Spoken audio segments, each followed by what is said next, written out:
I've picked a spot. It's not a very good spot. Again, my dudes, difficult to vlog because of my situation. One thing I have on here to talk about is amateur history, historicity, the timeline of Earth, and focus on eras. That's a big old word string, but it's all in the same sort of region of things. History.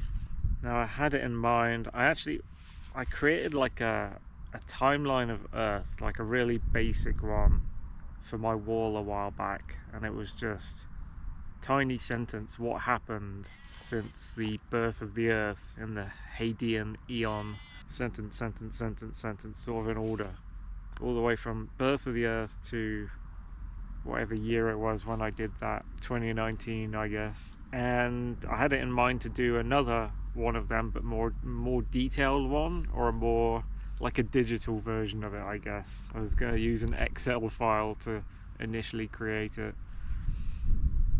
but I started, and mostly my resource at the time was I was pulling simple highlights from Wikipedia as the way of writing down history in order, because Wikipedia did try to do it themselves. Unfortunately, Wikipedia was getting absolutely corrupted at the time that I did that, so soon after I finished my paper one, the far left were sneaking in and just making Wikipedia redundant completely for its purpose.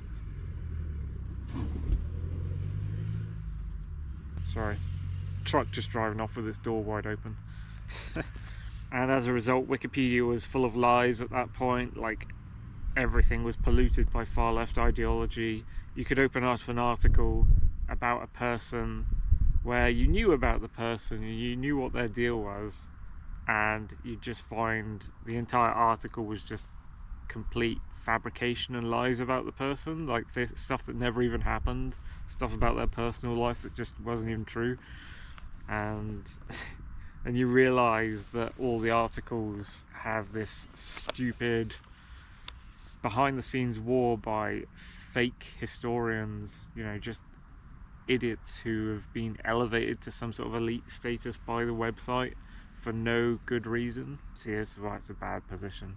Like, I'm not backed out onto anything, so people just sort of walk out from behind, so it's not a good position to do this from.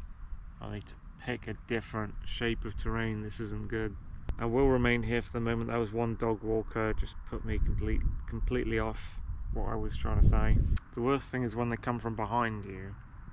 So when a person comes from in front of you, you can see them and you can pause. Anyway, Wikipedia is not a source to be used for, well, it's not a source anyway, but it's not useful anymore for finding out the truth, especially about history. You're not gonna learn actual knowledge from Wikipedia anymore, because it's shown to be just like all the articles have been doctored and revisionized, and all of them come from a far left political bias.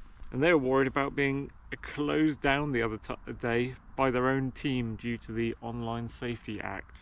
As it's happened again, so we're gonna have to pick another spot. You can't detect them, they just pop out of nowhere. Right, my dudes, we've changed position to somewhere with a wall of ferns behind me where I can try and keep an eye on people sneaking up behind me, because I don't like the paranoia. So you have to work out your geography. We're talking about history, but you have to work out your geography to deal with social anxiety and paranoia. And I think this one's a little bit better. I don't think people are going to sneak up from behind me through this wall of ferns. They might do, and if they do, I'll stop. But there's a path that way, and then an expanse that way. And I might just put on my long sleeve shirt because it's clouding over. Dealing with modern society while dealing with paranoia. Not good. I might need to put my hoodie on in a bit. But right now, there's only a few scraps of blue sky left. Okay, my dudes, don't even have trousers to put on. It looked like it was going to be a hot day, but man, while I've been sitting here, all the clouds just... And what were we talking about before we got rudely interrupted twice? Yeah, you just can't trust Wikipedia as a source of any information whatsoever. And that went from you can sort of trust it when I was making one of my timelines to you just can't trust it at all in a very short space of time. I'm not quite sure of the year, but it was like somewhere between 2010 and 2020. And so yeah, I had that in mind to do, and everything changed, and you have to be very, very picky about what bits of information you trust or you decide to make into your own personal canon that you believe based on how they talk and what evidence they provide and things like that. So I think that's how each of us has to operate now, especially in this world of far left revisionism.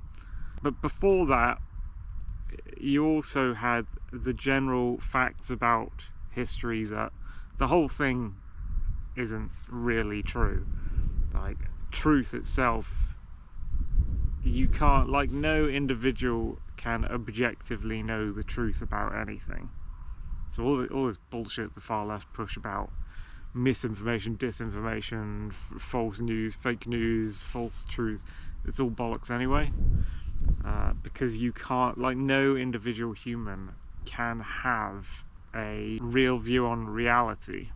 You get into the misinformation argument I've talked about before. You know, it is everything you hear is some sort of data, whether someone's lying or not, whether someone's telling you something that you don't believe or not. Like, I could say the sky has always been bright green, and that would be not misinformation, not disinformation, that would be information that you can use, that would be data you can use to colour your worldview. It doesn't matter if you don't think it's true and you think the sky's blue mostly all the time and it changes depending on sunset or whatever. It can't possibly be green, it's never been green before. Maybe it's been greenish looking on one day due to the conditions, but this guy here is saying the sky has always been green forever in his mind, you know.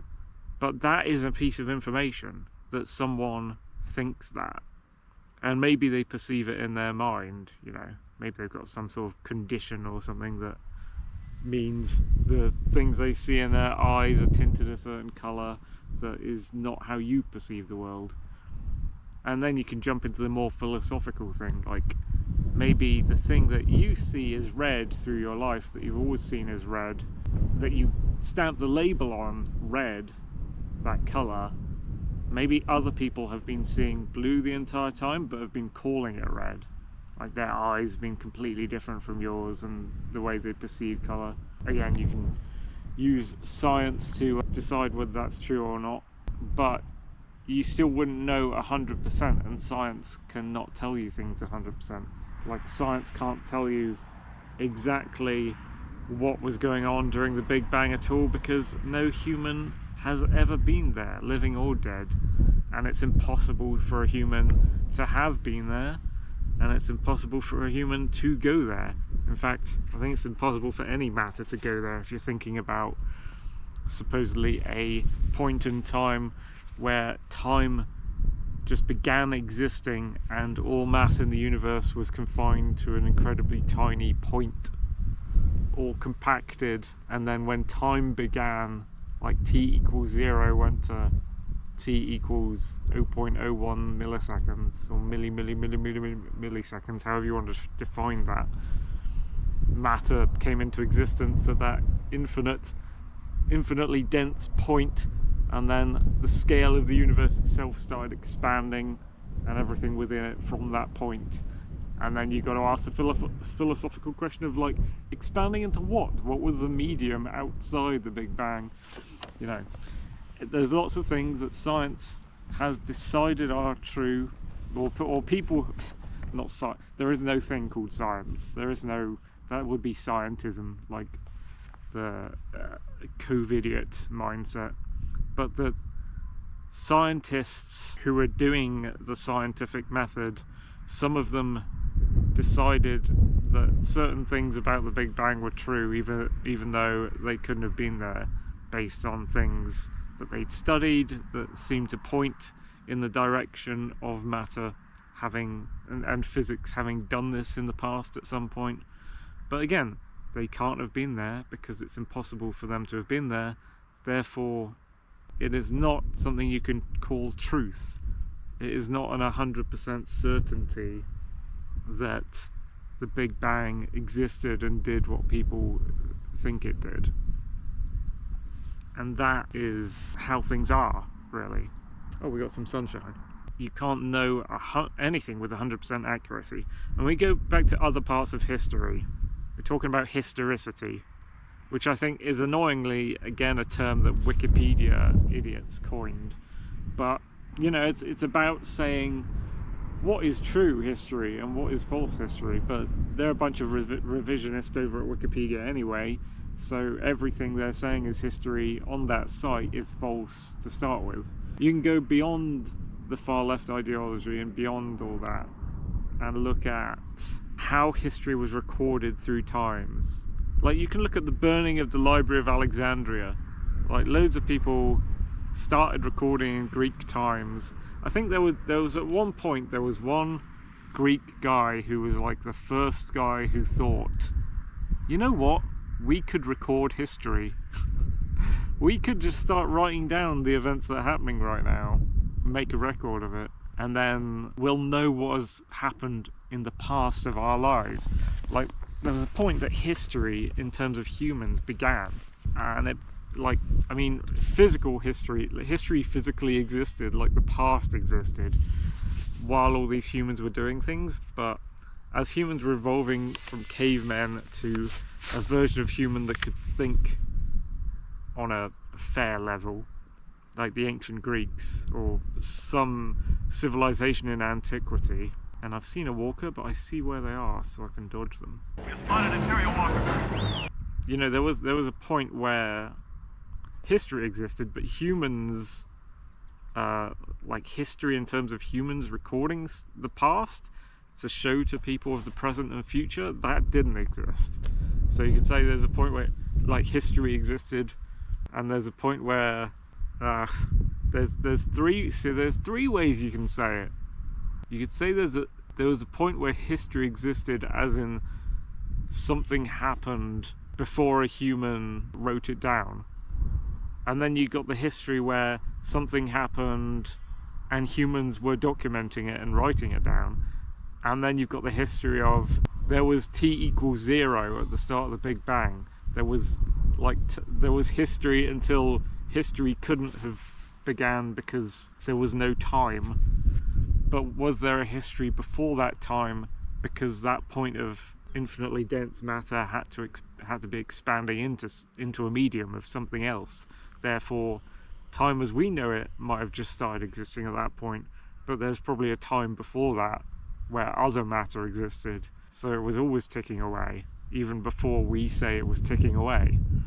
And then you go into the recording of dates and how different people recorded dates differently from each other, and like how one civilization started recording their history at a different time and in a different way to how another civilization on the world started recording their history. Eventually those coalesced, and you got some globalism bullshit where they tried to match those all together and mix them all together, so every human in the world supposedly had a shared history. But then you've got people talking about history in terms of what is history? History is the history of humans, and you've got the Christian version of that where it's all biblical and it comes from Adam and Eve, and whether they believe Adam and Eve were real or not. And then you've got the more scientist view of history where it was humans began in a completely different way. They began, well, it's hard to say when humans began because we believe in evolution. So at some point you can say a human was a fish, at some point you can say a human was a rat, at some point you can say a human was like a human today except this hairy unclothed ape, which I generally refer to across the board as caveman because it's simpler. But you know, you've got Australopithecines and various different versions of the ape humans, and you got the Neanderthal, which was kind of a human but it wasn't a human, and it started being like a human, then it went extinct. So you got this strange alien version of humans over here with their own history that started and stopped.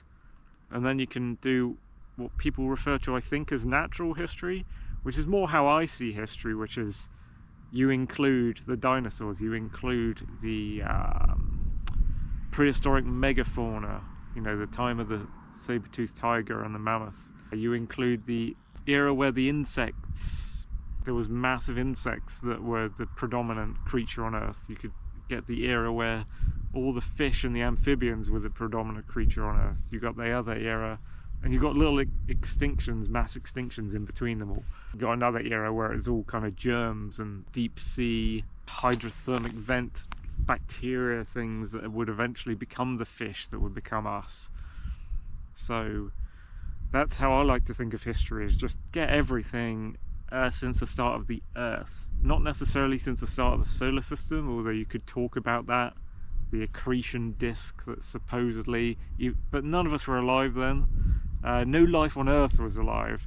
Nothing that could eventually become a human was alive, other than like the atoms and the rocks and chemicals and things that would eventually mix into the seas and form the primordial soup to become the bacteria, which would become the fish that would become us.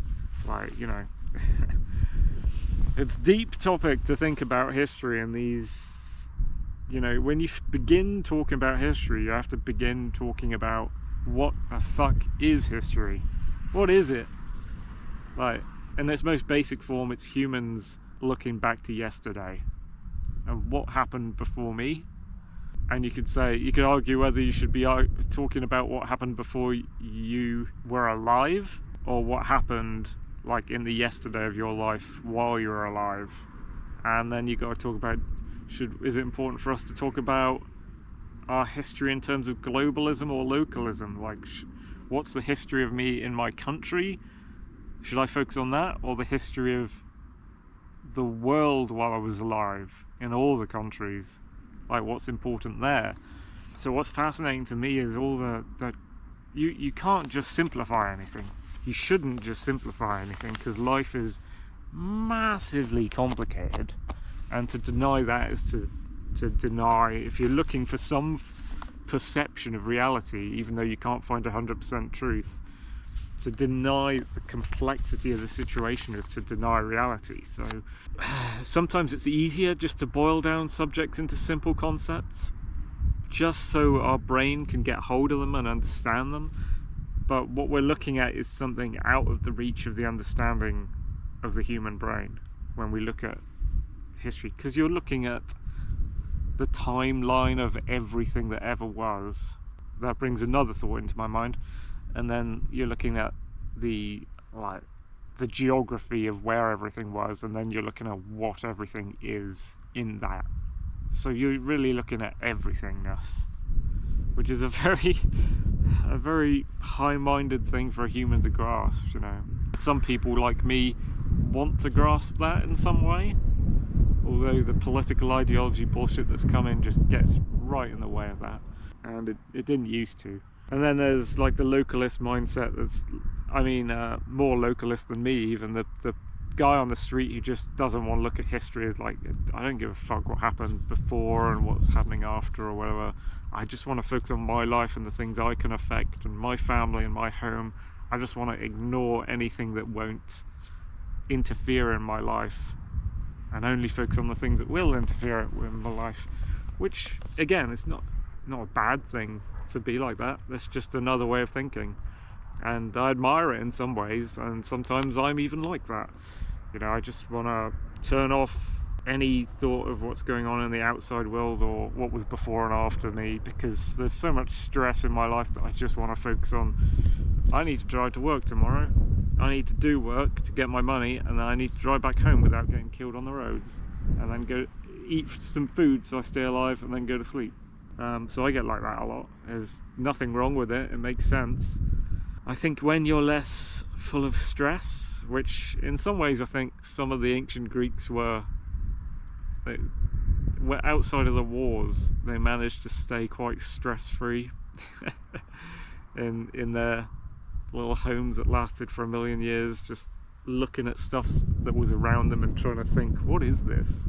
What made a butterfly, What's going on? What the fuck is a sea?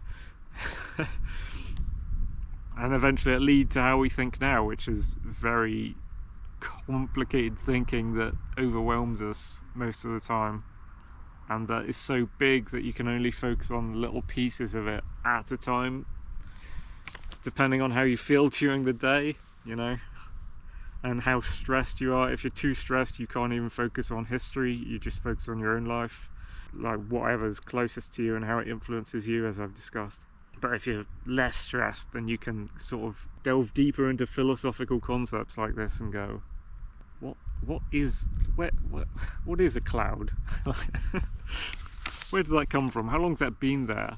Is it affecting someone else right now as well as me? And all these, you know, high-minded concepts that people feel the need to teach in schools that actually don't provide necessary skills for people's lives. But yeah, they're fascinating to think about.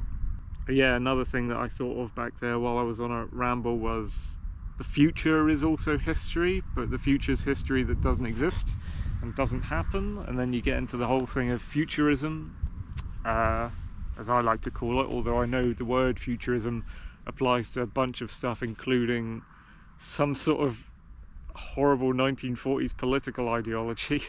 We'll ignore that and say that futurism is like H.G. Wells and Arthur C. Clarke, where you guess what is happening tomorrow.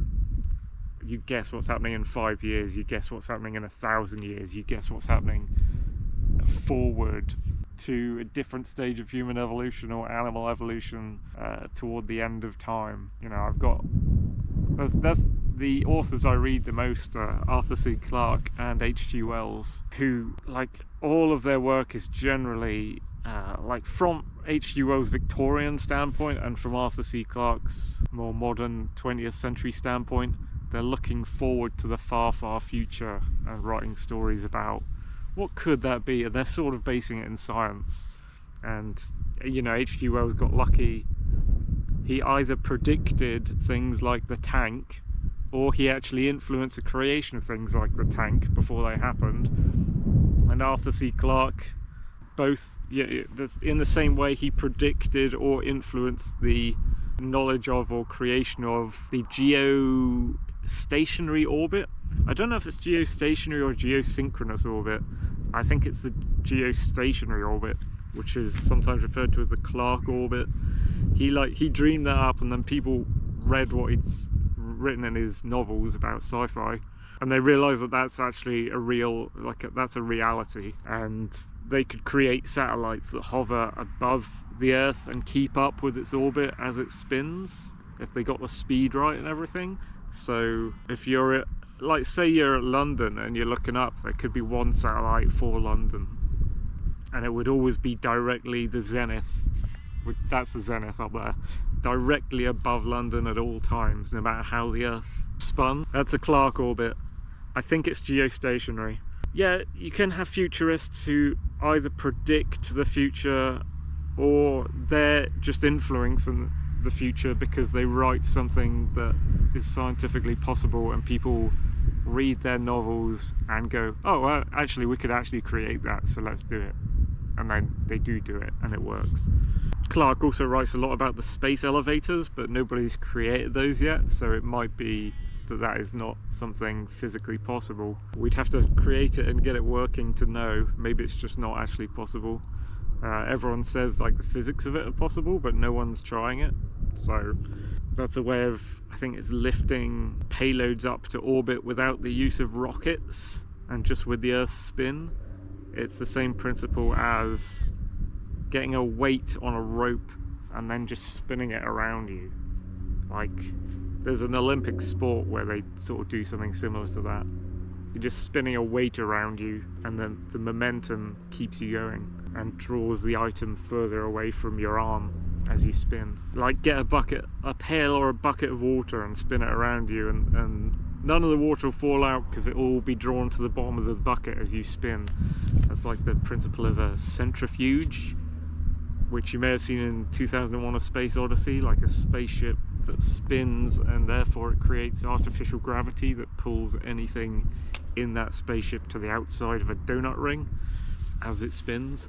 Anyway, lots of high-minded concepts here about space, the universe, the beginning of time, the end of time, sci-fi and everything, which I like talking about. It's always been fascinating for me to talk about. And that's how you begin. Also, you have to know, you just have to tell yourself nothing is true. Nothing people ever say is true. To an extent, you can also say every human is lying like most of their lives. So talking about lying and what is true and what is false, just completely meaningless. Let's go into that with something else. In a kind of crime scene mixed with history way. Let's talk about truth, and I tried to do an essay about this in uni. I don't think that the teachers approved of it because they were so truth-minded that they couldn't let what I was saying be like a reality in their minds, that, you know, truth is actually not something a human can know. We only know what's subjective, an opinion, each of us. Truth might be something that happens in the physical world, but humans can never know it. And I was seeing it as if you're looking at history like it's a crime scene in a way. So there's an event in history, all right, and it happens. This event happens. Let's say a guy does something to another guy in a place, and you got to find out what that thing is after it's happened. So maybe there's a pier, not a pier, maybe there's you know, a dockyard or something, and there was a guy at the dockyard who was meant to have given another guy at that dockyard an item and said something to him and left, and it was like people are interested in it because it's meant to be illegal, because the government told them that this was illegal, so they had to investigate this event. This is now a historical event, so the event happens. We don't actually know what's happened. There may have been an event between two guys where something was exchanged and words were said in a place that is a dockyard. Now, how do we know that that's happened in the past? Well, there had to have been... Well, first of all, you've got to know that all humans can lie. So both of those guys, if they were found after they'd done this thing, they can lie about what happened. Like guy 1 can lie about whether he gave an item and said something to the other guy, and guy 2 can lie about whether he was given an item and something was said to him. And they can both lie about whether they were in this place, or they could have both really been in this place. So then you need like witnesses who aren't those guys, but then you have to know, and you have to make sure you tell yourself that the witness can also lie, and any amount of witnesses can lie. So there may have been like 3 witnesses supposedly to the event. Then you got to think about geography. The witnesses may have all been observing the event from different places. One might have been really far away from the exchange at the dockyard. It might have been like on a hill overlooking it, just close enough that he could see the event sort of take place, although about as far away as you can get.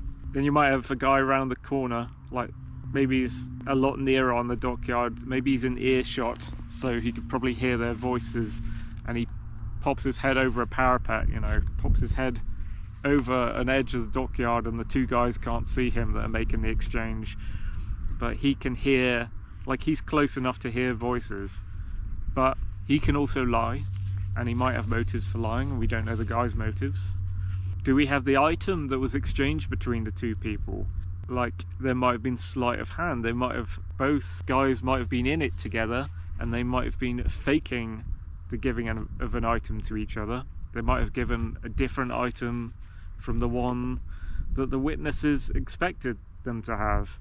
They might have had a different item at a later point when they were investigated and found to have an item. That might have been a completely different item to the one they were exchanging, that one guy had all along and never exchanged to the other guy. And then there's different things like, so maybe the guy, if you think the guy who overheard them talking is telling the truth, which you shouldn't think that anyway, but if you think that they are, and they were in earshot to be able to hear the conversation, and they heard the words, maybe it's like Chinese whisper and they didn't hear all the words and they misinterpreted one word in the sentence. or maybe they heard the entire sentence that was said and they lied about what was said, or maybe they're not lying about what was said, but someone else who's investigating that person thinks they're lying about having heard what was said. And then for the far off guy, you've got like the guy on the hill who's far away, who just make out what's happening. You've got identification, like, are these, you can't identify these two humans. All you can see is like there might be two man-like shapes doing something close to each other, and you can't even see an exchange. Maybe he's on a distant hill, like I can see a far off hill there. Maybe someone on that far off hill can see me, but they can't tell that I'm sitting in a chair, sort of thing. There's thousands of, I'm going to draw this to a close, but that's looking at history like a crime scene. There's thousands of things that are just thrown into disarray. Like, what about if witnesses disagree with each other? Or what about if witnesses accuse each other of having ulterior motives about how they define or lie about or omit details about what they've seen? And then the investigators who are trying to find out what had happened at the crime scene, they could be lying, so they might have fabricated the whole thing. There might not have even been a dockyard, there might not have even been two guys at the dockyard, they might not have even swapped an item or said anything to each other. The whole thing might not exist, like the place itself might not exist. And so when you're looking back through historical record, you have to keep in mind all the thousands of ways in which what we're being told about the recording of an event, the documenting of a past event, might be wrong or might have completely happened in a different way. Another one is the famous quote, like, history is written by the victors, not the vanquished. I always love that quote, because if you have a war between two ancient civilizations, one has one ideology, one thinks one thing about its culture and why it's fighting the war. Its enemy, opposing army, has a different ideology, thinks about things in a different way, has a different idea and reason about why they're fighting the war. These two clash, this one gets wiped out, this one's the one that writes the history about that event. And so that whole event is coloured by this team's ideology going forward. So all the historical record that we have of this one battle comes from the survivors, the victors, the winners of the fight, and therefore we don't know the truth of the fight because the vanquished were all wiped out, defeated. There's no one from their side to tell their side of the story accurately because they're all dead, or they've been defeated, or they've been conquered and they've been forced by the tyrannical regime of the winners into keeping their mouths shut about their past history. Like, you're now citizens of our world, you have to do what we say from now on. Don't be saying anything about your past culture, it's extinct now, we've ended that, the reign of that shit, you know. So, and you can't bring morality into that. You can't colour history via morality.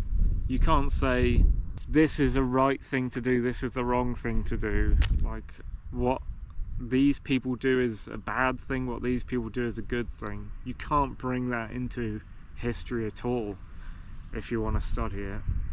And yet it's a big part of how we perceive history, is like, a lot of it is written by people who are like, this thing good, this thing bad, my team correct, their team incorrect, my team wins, their team loses. Waiting for this truck to piss off, which you might be able to see. The more I live through, the more I know, the more you know through your life about history, the more you need to understand that history, it's ridiculously complicated. Revisionism is more of a problem than you think it is. Currently we're suffering from modern revisionism from the far left, where they're just taking the history that we think we know and just rewriting it right on the fly right now to suit their modern, like, we're the good guys, you're the bad guys lies about modern political groups. And I'm sure the Conservatives are doing the same. Far left have more of a grip on it, and it's a war tactic for them. But the Conservatives and the Christians and all this, and you know, all the supposed factions also, with the whole Israel, Palestine and Ukraine, Russia and nonsense like this, China, Taiwan, America, Mexico, you could pick all these countries that have beef with each other, although by that I actually mean governments that have beef with other governments, and the people just have to suffer through it. It's, man, it is, so I always liked history and was fascinated by it, but, you know, you dig into it, first of all you're clueless, then as a kid or a teenager you start learning about it, you're like, wow, all these things happened, and then later on you look at it again and you go like, wow, maybe none of these things happened at all. Maybe all of it is just lies for the gain of people who think they should be the good guys and other people should be the bad guys, and that the way they think about the world is the right way, and the way their enemies who they disagree with think about the world is the wrong way. So I think I've been looking at this in a pretty unbiased way for the most part. Obviously I am biased, I'm politically biased towards favouring where I've lived and the anarchist and libertarian political viewpoint at the moment. So, you know, I disagree with the far left, I disagree with conservatives on the right and all the right-wing identitarians. But apart from that, I'd like to think there's something unbiased in what I've been saying, because no, maybe it is biased, because the left will just blab on and on about their, you know, misinformation, disinformation crap, and say that truth is something objective and that there are individual humans who know what truth is, and there's every historical event can be known with 100% accuracy by any person, and history was not written by the victors over the vanquished and things like this. Yeah, no, I think we're all biased, and even when I'm trying to be unbiased, I'm biased, and I think that is also something you should say about every human. Like, no matter how unbiased they try to be, they will be biased. It's the same with irrationality versus rationality. When I was back in the atheist versus Christian days, it was the Dawkins era, and I was an atheist. My ex-girlfriend was a Christian, but, you know, apart from her, I was against what most Christians believe, because I think God is fictional. I'm sorry about that. That's just the way I think. I've never been shown any evidence that a guy in the sky created the world, and, you know, that's oversimplifying everything about it. But if you want more detailed arguments on that, you can just go to Logic's channel on YouTube, where there is a constant 24-hour battle between Christianity and atheism, which is fascinating to dip into, and Logic does a good job in debunking the other side, shall we say, from my perspective. But yeah, no, I don't hate Christians, and I understand why they believe what they believe. I understand what religion is. I don't believe in religion, but I understand why it's there, and I don't hate people for believing in what I believe to be falsehoods.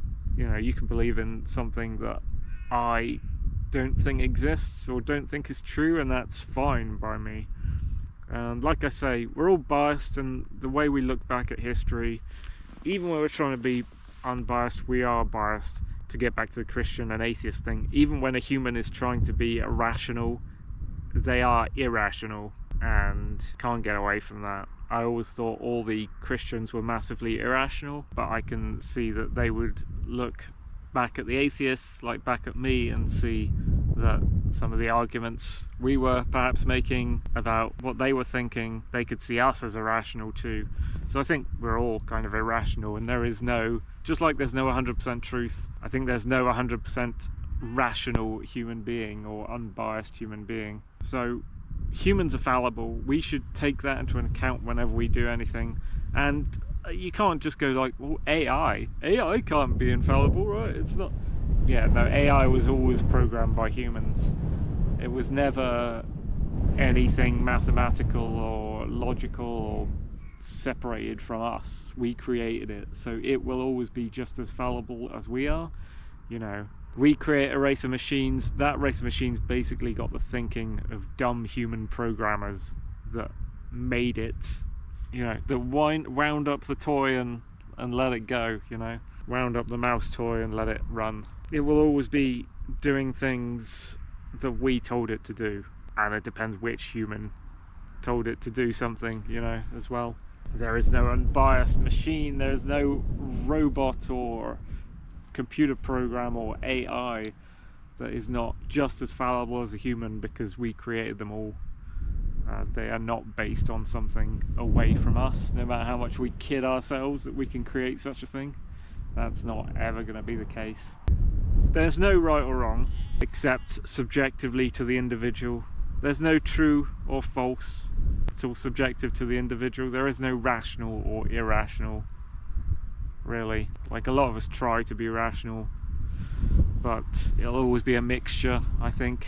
And that's the way you have to begin looking at history. I'm going to bring this vlog to a close because it's already not only fairly long, but the amount of concepts in it are so dense and complicated that, you know.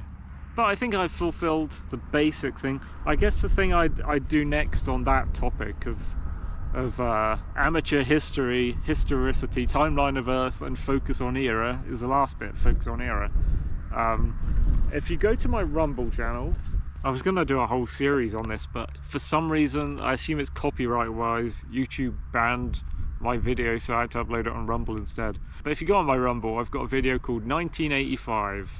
I was born in 1985, and I've just got this little video which just has random clips, mainly from the MSN, sadly, but, you know, random media clips of things that were going on, like a flavour, I guess, of things that were going on in the year I was born. It's not a particularly long video. Can't remember how long it is, like 20 minutes. Again, this is subjective and relative. Depends what you think is long. 20 minutes to 30 minutes, I think. I wanted to do like every year of my life in that style, but I've only created that one so far. But yeah, if I did more vlogs on history, I'd do like, I'm gonna tell you about 1985. What I know of it from my life.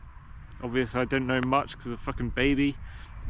And what I know of it looking back, gather some clips and stuff, which I've already done that, which is that video on Rumble. The sort of things that were happening in the year I was born, and then I'd just move on from there, like 1986, what's that about, 1987, and I'd probably do a few videos on what was around before I was born, so what was 1950, what was 1960, and all that, because that's quite fun and kind of fascinating. And I actually think most of those years of the 20th century are way better than anything we have in the 21st century, outside of the wars, of course. Anyway, that was about history. Catch you all later, folks.